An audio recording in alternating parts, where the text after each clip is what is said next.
بسم الله الرحمن الرحيم.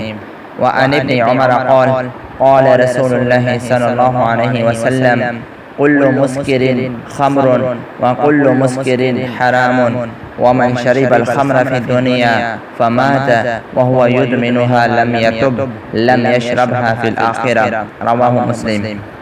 اور حضرت ابن عمر رضی اللہ تعالی عنہ راوی ہیں کہ رسول کریم صلی اللہ علیہ وسلم نے فرمایا ہر نشہ آور چیز شراب ہے اور ہر نشہ آور چیز حرام ہے، یعنی خواہ مقدار میں تھوڑی ہو یا زیادہ ہو۔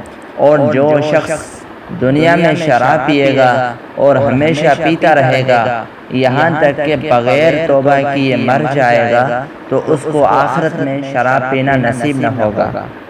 لم یشربھا، اس کا مطلب یہ ہے کہ وہ شخص دنیا میں شراب پینے کو حلال سمجھتا تھا اور حرام کو حلال سمجھنا کفر ہے، اس لیے یہ شخص مرتد ہو کر دائمی یعنی ہمیشہ دوزخی بن گیا۔ تو دوزخ میں شراب کہاں؟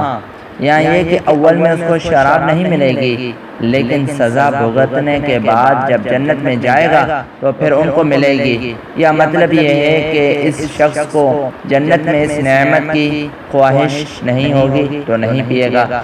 بہرحال شراب کے بارے میں کافی احادیث کے اندر وعید بیان کی گئی ہے۔ اللہ تبارک و تعالی نے اور اللہ کے رسول صلی اللہ علیہ وسلم نے اس کو حرام قرار دیا ہے۔ اسی طریقے سے اللہ کے نبی صلی اللہ علیہ وسلم نے یہ ارشاد فرما دیا ہے کہ خمر یعنی شراب ہر قسم کے گناہوں کا مجموعہ ہے، تو اس گناہوں کے مجموعے سے ہمیں بچنا چاہیے۔ اور اللہ تبارک و تعالی سے دعا ہے کہ اللہ تعالی سب احباب کو، ساتھیوں کو، دوستوں کو اس برائی سے اور اس حرام کردہ چیز سے سب کی حفاظت فرمائے، آمین۔